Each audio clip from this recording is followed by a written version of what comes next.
Kini scene berpindah, sesaat kepada Ririn. Ririn kala itu yang sudah kembali ke camp, kini mulai mempersiapkan sesuatu. Kini, dirinya kini membuat sebuah kapak kala itu. Hingga sebuah pakaian yang kini kenakan telah dirinya robek. Lalu, kini dirinya segera memasukkan abu ke dalam sebuah robekan pakaian tersebut. Dan dari perilaku tersebut, sebuah suara telah bergema yang menanyakan, untuk apa Ririn membungkus abu tersebut. Namun, Ririn yang terfokuskan akan kekhawatiran kepada Qin mulai menjelaskan bahwa, jika dirinya bertemu babi hutan, dirinya akan membuang abu ke wajah mereka, agar mata mereka buram lalu mengambil kesempatan untuk melarikan diri. Dan sebuah suara tersebut menanyakan apakah Ririn akan berencana kembali ke hutan bambu. Dan dirinya mengatakan tanpa sadar bahwa akan kembali kepada Qin. Sontak, setelah dirinya mendengar suara itu kini dirinya menoleh, dan sebuah keterkejutan kini telah dirinya rasakan. Karena dirinya yang telah menyadari bahwa gema dari suara tersebut adalah Qin. Dengan rasa bangga, kini Qin mulai menjelaskan kepada Ririn bahwa, dirinya sudah kehilangan kesempatan untuk menyusulnya. Dan dirinya juga bertanya kepada Ririn, dengan sebuah ikan di genggamannya, Ririn yang telah pulang dengan cepat, setidaknya dirinya mengambil ikan yang ada di sangkar. Ririn yang saat itu mendengarkannya, kini dirinya bergegas menghampiri Qin, dan menanyakan apakah Qin baik-baik saja. Qin pun menjawab bahwa seperti yang Ririn lihat, sekarang dirinya baik-baik saja.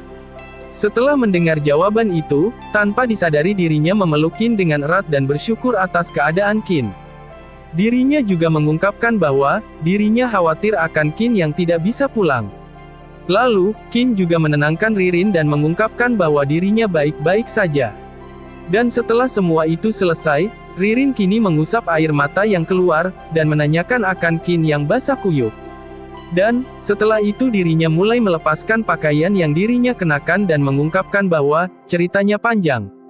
Lalu setelah dirinya berhasil memancing babi, belum sempat penjelasan itu selesai, kini Qin tersadar akan Ririn yang melihatnya.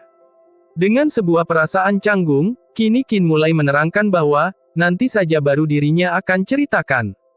Dan, Ririn yang tersipu malu pun kini mulai mengatakan bahwa, dirinya juga sudah bukan anak SMP yang masih lugu, dan dirinya juga menanyakan kepada Qin bahwa apakah Qin masih mempunyai rasa malu. Ririn pun melanjutkan perkataannya dengan menyuruh Qin untuk melepaskan bajunya, dan keringkan di samping api unggun. Suhu udaranya dingin di malam hari, dan Ririn pun berpesan agar Qin jangan sampai terkena flu. Dirinya yang menyimak perkataan Ririn, kini dirinya bergumam bahwa, Qin menduga bahwa Ririn yang berbicara seperti itu, tapi kepala Ririn tidak melihat ke arah Qin. Lalu, tiba-tiba dirinya memanggil Ririn dan setelah itu, Ririn pun menengok ke arah Qin. Lalu, dengan pose unik dan kepedean yang dirinya punya kini menatap Ririn. Namun, pose tersebut ditanggapi Ririn dengan mengatakan bahwa, apa yang dilakukan Qin barusan, itu akan membuat mata Ririn menjadi bintitan. Namun Qin mulai menjawab perkataan tersebut dengan mengungkap bahwa, dirinya kenapa menjerit, dirinya juga menerangkan bahwa dirinya tidak buka kolor celana. Lalu, kini scene berpindah di suatu malam hari, mereka yang kini sedang berada di kobaran api, memulai pembicaraan dengan Ririn yang menanyakan bahwa, di hutan bambu ada begitu banyak rebung bambu, semuanya dikuasai oleh babi hutan. Dirinya juga merasa beruntung, karena, ikan hasil tangkapan sangkar penangkap ikan masih cukup untuk memenuhi kebutuhan kita untuk 1 hari, dan lain kali jangan ke hutan bambu lagi. Sembari menyantap hidangan kini Qin mulai menjelaskan bahwa, setelah dirinya memancing babi hutan bertaring itu, dirinya menyiasati agar bisa membunuhnya. Dan mengungkapkan bahwa tubuhnya, dirinya sembunyikan di pinggir hutan bambu, dan berencana besok dirinya masih harus ke sana, seharusnya bisa membawa pulang banyak daging babi. Sontak Ririn pun menanyakan apakah Qin membunuh babi hutan itu. Qin pun menerangkan bahwa, bukankah kepulangannya dalam kondisi hidup sudah cukup membuktikan itu. Setelah itu, Ririn pun mulai bertanya apakah Qin tetap harus ke hutan bambu. Dan mengapa ngotot harus ke sana, dan menurut Ririn itu terlalu berbahaya. Namun Qin berpendapat bahwa, sebenarnya, dirinya bisa membunuh babi hutan itu juga berkat keberuntungan, kalau dilihat dari kondisi saat itu, dirinya mengakui, bahwa, sebenarnya memang tidak perlu mengambil risiko, namun, dirinya agak bingung menjelaskannya, tetapi dirinya akan mengganti dengan sebuah cerita kepada Ririn. Dan cerita kini mulai dijelaskan, di sebuah desa kecil di tepi laut tinggallah sebuah keluarga yang beranggotakan 3 orang, ayahnya adalah seorang nelayan, dia tenggelam ketika sedang melaut. Karena itu, untuk mencegah tragedi yang sama terjadi lagi, sang ibu membatasi anaknya dan melarangnya mendekati laut. Tapi si anak tidak mau dengar, malah sering diam-diam pergi ke laut bersama orang-orang di desa tanpa sepengetahuan ibunya. Lalu, beberapa tahun kemudian, tsunami menyebabkan air laut meluap, membanjiri seluruh desa, ibu dan anaknya jatuh ke air. Lalu kini Ririn menyela cerita itu dan menjelaskan bahwa, tepat ketika ibunya putus asa, anak itu menembus ombak untuk menyelamatkan ibunya. Anak itu menyadari bahwa terus-terusan menghindari masalah bukanlah cara yang tepat. Jadi dia sejak awal sudah belajar berenang. Qin pun bertanya kepada Ririn apakah Ririn juga tahu kisah yang dirinya ceritakan. Ririn pun mengingat sepertinya pernah membacanya pada lembar soal reading di pelajaran bahasa Inggris sewaktu SMP atau SMA. Jadi, apakah Qin berencana untuk menjadi seperti anak itu, mengambil inisiatif untuk menyerang, alih-alih diam menunggu kematian? Qin pun memberikan pernyataan yang mengungkapkan bahwa, jika kita ingin bertahan hidup di pulau terpencil ini, pasti akan menemui berbagai kesulitan. Jika kita memilih untuk melarikan diri setiap saat, kita tidak akan bisa bertahan hidup. Lalu, setelah mendengar pernyataan itu Ririn pun bertanya apakah dirinya berencana untuk menghadapi babi hutan, di hutan bambu itu dengan apa. Lalu, kini Qin pun memiliki sebuah ide dengan membuat sebuah busur, yaitu busur yang dibuat dari bambu, bisa untuk menghadapi sekelompok babi hutan itu. Dirinya pun bergumam bahwa, babi hutan bukan satu-satunya ancaman di pulau terpencil ini. Dengan busur bambu, dirinya tidak hanya dapat menangani babi hutan, tetapi juga memastikan keselamatan dalam berbagai situasi darurat. Lalu kini Sin berpindah pada keesokan paginya. Qin yang saat itu mulai beranjak pergi kini mulai mengatakan sesuatu kepada Ririn. Dirinya mengatakan bahwa dirinya masih belum mengambil ikan di sangkar perangkap, dan pengambilan ikan itu akan diserahkan pada Ririn saja. Dan selain itu, dirinya berpesan untuk jangan panggang ikannya sampai gosong lagi. Lalu, Ririn pun mengatakan bahwa, untuk Qin agar tetap tenang, karena, dirinya tidak akan begitu. Dirinya kemudian berlari, dan di tengah dirinya berlari kini Qin bergumam bahwa, masa berlaku Talon adalah 1 hari, kemarin aku menggunakan kartu pengalaman saat siang hari, itu artinya Talon akan hilang setelah lewat dari siang ini. Dirinya juga harus membawa babi hutan itu kembali ke kemah sebelum Talonnya menghilang. Dengan cara ini, jika dirinya tidak beruntung dan bertemu lagi dengan babi hutan atau hewan buas lainnya, dirinya dapat melarikan diri dengan menggunakan kekuatan Talon. Hingga saat itu tiba, di mana dirinya telah sampai di tempat babi hutan itu disimpan, dirinya juga mulai menjelaskan bahwa, ternyata masih tetap ditemukan oleh hewan buas lainnya.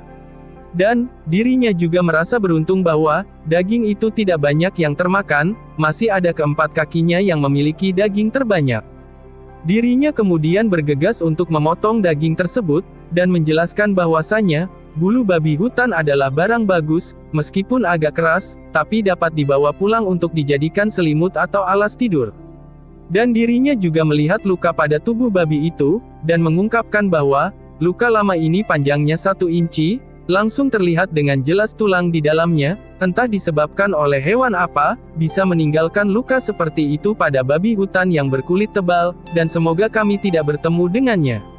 Keempat kaki ini harus memiliki berat beberapa puluh kilo, kalau berhemat, setidaknya cukup untuk dimakan hingga 1 bulan.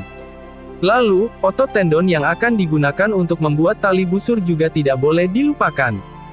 Setelah semua selesai, kini dirinya membawa daging itu dengan sebuah bambu, tak luput dirinya mengungkapkan bahwasanya, kekuatan seorang diri terbatas, tidak sanggup membawa pulang semua daging babinya.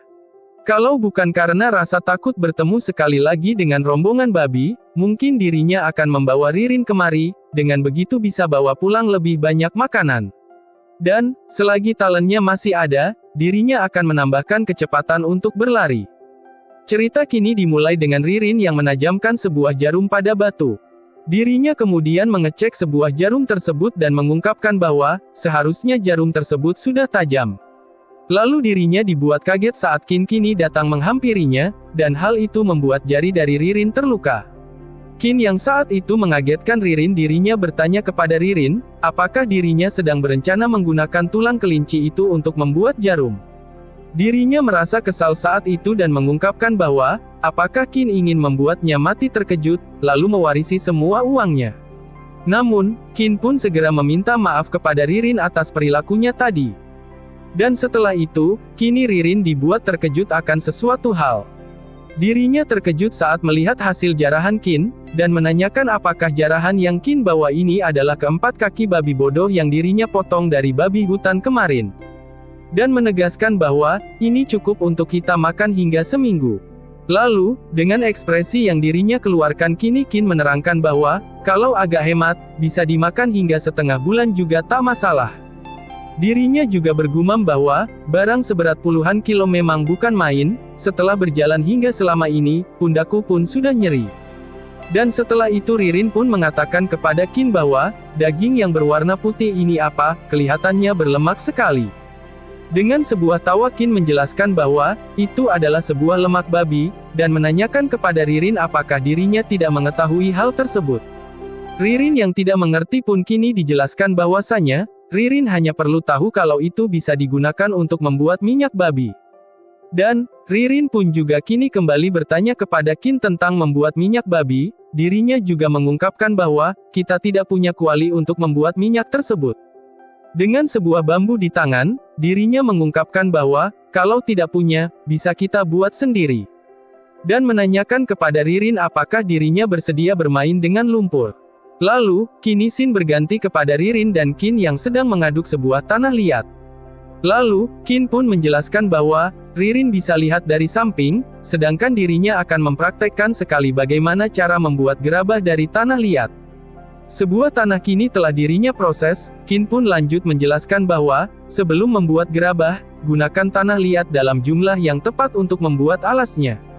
Dan di tengah itu semua, dirinya bergumam bahwa, seperti yang dirinya duga, tanah liat di daerah Kemah sangat halus dan sangat cocok untuk membuat peralatan gerabah. Dan untuk percobaan pertama, dirinya akan membuat mangkuk dulu, melatih tangan, lalu dalam ensiklopedia keterampilan di alam liar terdapat dan cara membuat barang tembikar, yaitu, teknik membentuk, teknik lempengan, dan lain sebagainya. Lalu sebuah tanah liat kini telah dirinya pilin, dirinya juga lanjut menjelaskan bahwa, sesuai dengan ketebalan dan ukuran barang yang akan dibuat tanah liat dipilin menjadi batangan tanah liat yang berukuran sama.